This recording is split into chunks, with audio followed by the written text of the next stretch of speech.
po sa ating muli. Last Sunday na naman. Tutuwa po ako pagka nandito ako ang dami po natin dito. At sana papuno natin ito.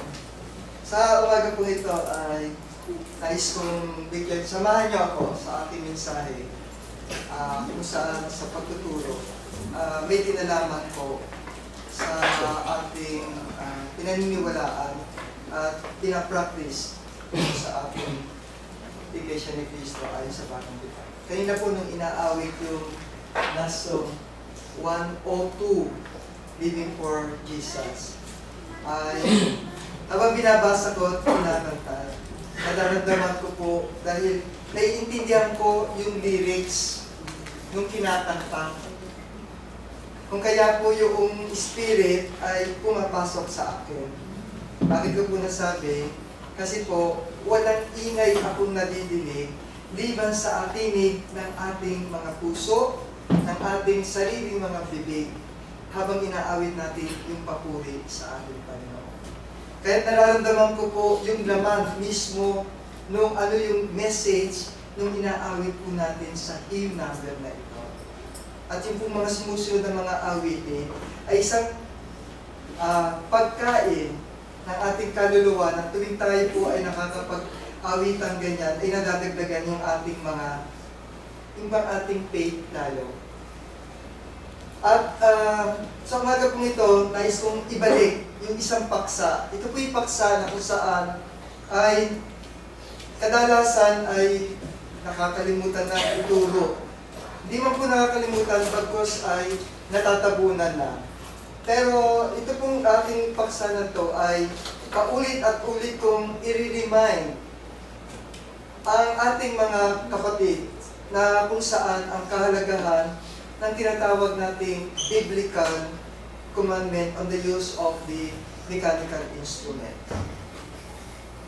Ang unang-una po na mapapansin pag mayroon bang iba tayong kapatiran dito o bisita tayo dito na hindi natin po sila mga kasama sa ganitong pananampalataya ay unang-una nilang mapapansin na bakit ang awitan natin ay hindi ganun ka-lively, hindi masaya, at walang ginagamit na anumang uri ng palugtog. Kung kaya tumisan po yung ating mga bisita ay walang ikalawang pagbabalik dito. Kasi po sinasabi nila na ang pagsamba daw na walang tulong ng mga instrumente pang musika ay mapurol at parang hindi nila nararamdaman yung damdamin. At ang mga tao po na ito ay sila yung mga tao na kung saan ay kumakapit sa mga walang buhay na instrumentong gawa ng mga kamay ng tao.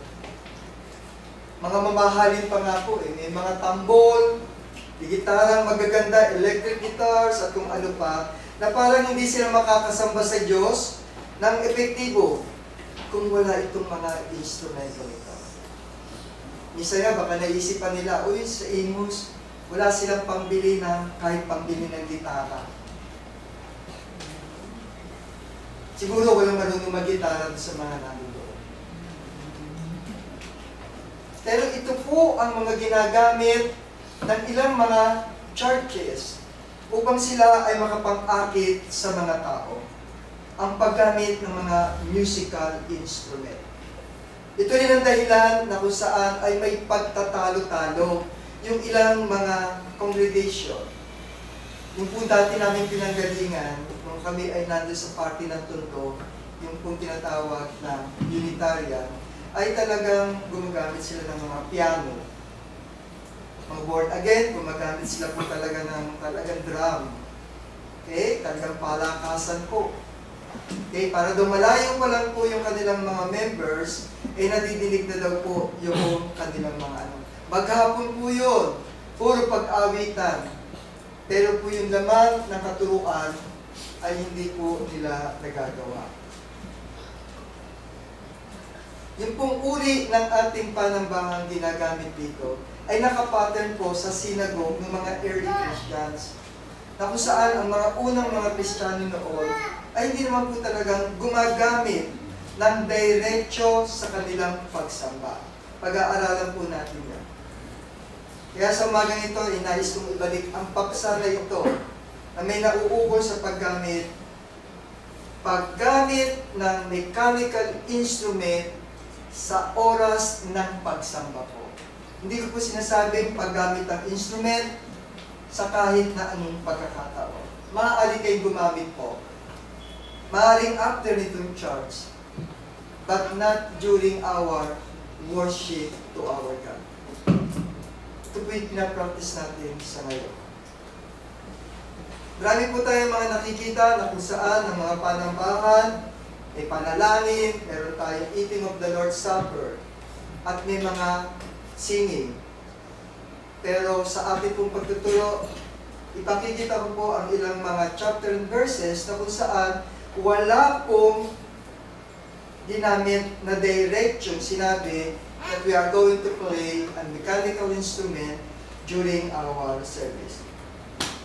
Kaya po ang layunin ng message ko sa umagang ito ay upang bigyan ng malawak na kaalaman, lalong-lalo na yung mga kabataan natin. Yung nagbago dito, lalo na rin po yung mga baguhan sa pananampalataya, okay? Na kung saan ay, nung dumating tayo dito, ay hindi na ituro sa inyo o hindi na ipaliwanag sa inyo yung bakit hindi tayo gumagamit dito. Kung kaya ako po bilang isang tagapagturo, ang aking pakiusap ay siyasatin ninyo ang pinaniniwalaan, ang itinuturo at ang pinaninindigan ng Church of Christ New Testament sa bahagi po ng pagtuturo ng mga mechanical instrument. Bago po yan, bibigyan ko po kayo ng isang short history kung paano po nagsimula at ano ang maiksing kasaysayan sa paggamit ng mechanical instrument. Noong po nagsimula, kasi noon, pag sinabi daw pong kapelya, ang mga Kristiyano noon ay sumasamba sa loob ng synagogue o tabernacle. Ang ibig sabihin na po ng kapelya, pag-awit sa panahon na yon sa loob ng tabernacle o ng mga synagogue o ng mga chapel or church. Pero kung makikita po natin ang definition ng salitang kapelya sa ngayon, ang ibig sabihin po ay mga pag-awit ng walang paggamit ng anumang musical instrument. Yan po ang kompleto definition ng kapelya. Pero ngayon po, hindi na po napapractice yung salitang kapelya. Ginagamit ito ng mga pagano noon, ng mga unang-unang mga Kristiyano na kung saan, okay, sa kanilang mga simbahan, sa kanilang mga chapels, but not inside the church. Okay po, sa lahat ng kanilang mga pagtitipon. At noong 617 AD po ay ginamit ito bilang bahagi hindi rin sa loob o during the service. Liturgy, ibig sabihin after the church service.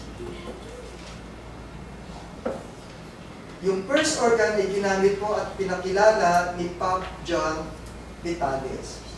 Tuloy pa po natin yung konting history natin para mabalik tanaw po natin kung bakit ginamit pero hindi ginamit. Lalong-lalo na po, Brother Nelson, sa New Testament may nakasulat. Sa Old Testament, mayroon din po nakasulat na gamitin ang mga mechanical instrument. Itingnan po natin, kasi kung pag gano'n po ang sinabi, maniniwala tayo. Dahil bibigyan po nila tayo ng mga chapter and verses. Pero kung di po natin iintindihin ang paliwanag sa banal na kasulatan, talaga pong magtataka ka ba't natin hindi ginagamit.